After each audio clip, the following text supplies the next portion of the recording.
চৌঠা নভেম্বর 2025। দুই রাশির ভয়ঙ্কর বিপদ আসতে চলেছে, তবে তিন রাশির হঠাৎ অর্থপ্রাপ্তি ঘটবে। নমস্কার, আমি জ্যোতিষী এডি শাস্ত্রী। মডার্ন সায়েন্টিফিক অ্যাস্ট্রোলজিতে আপনাদের স্বাগত জানাই।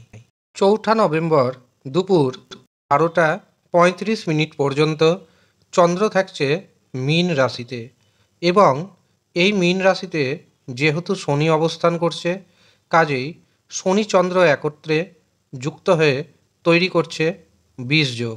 আর এই বিষযোগের কারণে দুই রাশির জীবনে ভয়ঙ্কর বিপদ আসতে চলেছে। এর পাশাপাশি এই দিন রয়েছে শ্রীকৃষ্ণের রাসযাত্রা, কাজেই তিন রাশির হঠাৎ অর্থপ্রাপ্তিযোগ তৈরি হবে।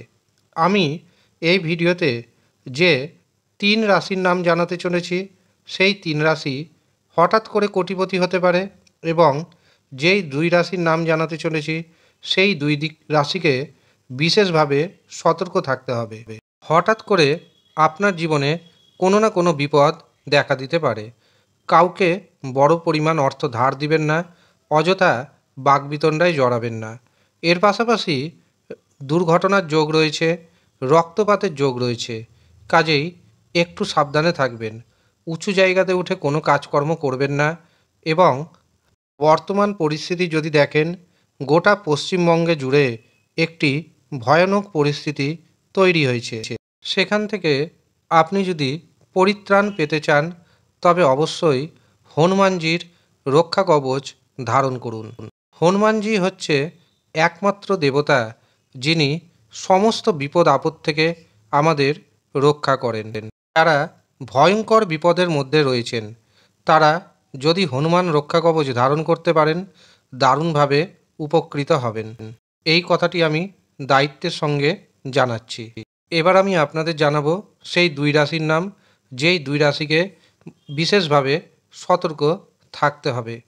প্রথম যে রাশিকে ভয়ঙ্কর বিপদের মুখোমুখি হতে হবে, সেটি হলো সিংহ রাশি। সিংহ রাশির জাতক জাতিকাদের হঠাৎ দুর্ঘটনার যোগ রয়েছে। হঠাৎ করে উটকো ঝামেলার মুখোমুখি হতে পারেন আপনি। কারোর সাথে অযথা বাকবিতণ্ডায় জড়িয়ে যেতে পারেন। এমনকি যারা আপনার গুপ্ত শত্রু রয়েছে, সেখান থেকে সতর্ক থাকতে হবে। যারা একটি দেশ থেকে অন্য দেশে যেতে চাইছেন, বা যারা বিদেশে যেতে চাইছেন, বা যারা বিদেশ থেকে নিজের দেশে ফিরতে চাইছেন, তাদের জন্য দিনটি খুব একটা শুভ নয়, কাজেই সতর্ক থাকার প্রয়োজন রয়েছে।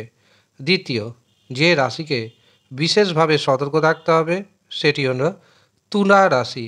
আপনি যদি তুলা রাশির জাতক অথবা জাতিকা হন, তবে আপনার জন্য ভয়ঙ্কর বিপদ অপেক্ষা করছে। মনে রাখবেন, আমি যে ভিডিওতে কথাগুলো জানাচ্ছি, সেটা কিন্তু কোনো রকমভাবেই আপনাদের ভয় পাওয়ানো উদ্দেশ্য নয়। এই দিন শারীরিক মানসিক নির্যাতনের শিকার হতে পারেন আপনি। শারীরিক অসুস্থতা বাড়বে। কাউকে অর্থ ধার দিবেন না, কারো কাছ থেকে অর্থ ধারও নেবেন না। এমনকি এই দিন আপনার যারা পুরনো শত্রু রয়েছে, আপনার বিরুদ্ধে ষড়যন্ত্র করতে পারে। আপনি ষড়যন্ত্রের শিকার হতে পারেন, প্রতারণার শিকার হতে পারেন। কাজেই আপনাকে কিন্তু সতর্ক থাকতেই হবে। এবার আসি তিন রাশির কথায়, যেই তিন রাশির হঠাৎ অর্থপ্রাপ্তিযোগ তৈরি হচ্ছে। হঠাৎ অর্থপ্রাপ্তিযোগ তৈরি হয় রাহু, শুক্র এবং ভাগ্যভাবের কারণে। কাজেই আপনার জন্মছকে যদি রাহু, শুক্র, ভাগ্যভাব শুভ অবস্থায় না থাকে, এবং যদি দেখেন রাশির নাম ম্যাচ করে যাচ্ছে, তবে আপনি অবশ্যই রাহুকে, শুক্র গ্রহকে, ভাগ্যভাবকে মজবুত করুন। তার জন্য আপনাকে অবশ্যই পাওয়ার কবচ ধারণ করতে হবে। এই দিন যেহেতু সিদ্ধিযোগ রয়েছে, কাজেই দিনটির গুরুত্ব অত্যন্ত বেড়ে গেছে। তবে মনে রাখবেন, রাহু সময়ে কোনো শুভ কাজ করবেন না, শুভ যাত্রা করবেন না, কাউকে অর্থ ধার দিবেন না, ব্যবসাতে শেয়ার বাজারে অর্থ নিবেশ করবেন না।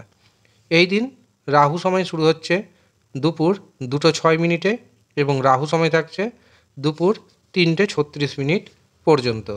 এই দিন প্রথম যে শুভ সময়টি পাচ্ছি, সেটি শুরু হচ্ছে সকাল 7:15 এবং থাকছে সকাল 10:57 পর্যন্ত। এরপর দুপুর 11:36 থেকে দুপুর 12:48 পর্যন্ত থাকছে অভিজিৎ মুহূর্ত। দুপুর 1:03 থেকে দুপুর 1:55 পর্যন্ত থাকছে অমৃত সময়। অতিরিক্ত শুভ সময় হিসাবে আমরা পাচ্ছি বিকেল 5:28 থেকে রাত্রি 8:19 পর্যন্ত।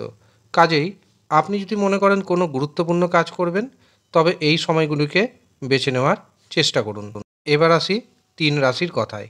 প্রথম যে সৌভাগ্যশালী রাশির নাম উঠে আসছে সেটি হলো মিথুন রাশি। মিথুন রাশির জাতক জাতিকাদের কর্মে জটিলতা বাড়বে। সেই জটিলতাকে যদি ওভারকাম করতে পারেন, আপনার পদোন্নতির যোগ রেডি। এর পাশাপাশি একাধিক পথে আপনি অর্থ উপার্জন করতে পারবেন। সন্তানের কাছ থেকে কোনো সুখবর পাবেন। সন্তানের ভাগ্যে আপনার ভাগ্যোন্নতি হবে। যারা রিসার্চ করছেন তাদের জন্য দিনটি যথেষ্ট শুভ।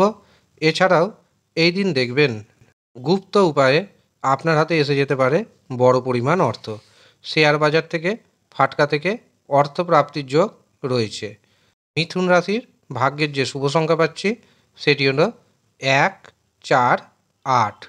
দ্বিতীয় যে সৌভাগ্যশালী রাশির নাম উঠে আসছে সেটি হলো ধনু রাশি। ধনু রাশির জাতক জাতিকাদের হঠাৎ অর্থপ্রাপ্তির যোগ রয়েছে।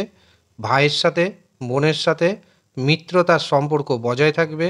পুরনো বন্ধুর সাথে সাক্ষাৎ হতে পারে এবং পুরনো বন্ধুর কাছ থেকে আপনি দারুণ উপকৃত হবেন। যারা বিদ্যার্থী রয়েছেন, বিদ্যার ক্ষেত্রে যথেষ্ট সুযোগ সুবিধা আসতে চলেছে। একাধিক উপায়ে অর্থপ্রাপ্তির যোগ রয়েছে। ফাটকাতে, শেয়ার বাজার থেকে আপনার ধনপ্রাপ্তির যোগ তৈরি হচ্ছে। ধনু রাশির ভাগ্যের যে শুভ সংখ্যাটি পাচ্ছি সেটি হলো 2, 3, 6। শেষ যে রাশির নাম উঠে আসছে সেটি হলো মকর রাশি। মকর রাশির জাতক এবং জাতিকাদের সম্পত্তি প্রাপ্তির যোগ রয়েছে। কোনো জমি জায়গা যদি বিক্রয় করতে চান, পুরনো গাড়ি যদি বিক্রয় করতে চান বা পুরনো কোনো দামি জিনিস যদি বিক্রয় করতে চান, সেই সুযোগ আসতে চলেছে। এই দিন বন্ধু বান্ধবদের দ্বারা আপনি উপকৃত হবেন। কর্মক্ষেত্রে উন্নতির যোগ দেখতে পাচ্ছি। যারা বেকার রয়েছেন, বেকারদের নতুন কর্মপ্রাপ্তির সম্ভাবনা রয়েছে। মকর রাশির শেয়ার বাজার থেকে, ফাটকা থেকেও প্রচুর ধনপ্রাপ্তির যোগ রয়েছে। মকর রাশির ভাগ্যের শুভ সংখ্যা 1, 3, 7। এই হচ্ছে 3 রাশি, যেই 3 রাশির হঠাৎ অর্থপ্রাপ্তি যোগ তৈরি হচ্ছে। যারা মনে করছেন পাওয়ার কবচ নেবেন, তারা নিচের দেওয়া হোয়াটসঅ্যাপ নাম্বারে যোগাযোগ করুন। এছাড়াও যারা মনে করছেন আমার কাছে নিজের জন্মছক বিচার করাবেন অথবা হস্তরেখা বিচার করাবেন, তারা নিচের দেওয়া হোয়াটসঅ্যাপ বুকিং নাম্বারে যোগাযোগ করে নিন। যদিও সামান্য অর্থ আপনাকে পারিশ্রমিক হিসাবে প্রদান করতে হবে। যারা ইচ্ছুক শুধুমাত্র তারাই নিচের দেওয়া হোয়াটসঅ্যাপ বুকিং নাম্বারে যোগাযোগ করবেন। ধন্যবাদ।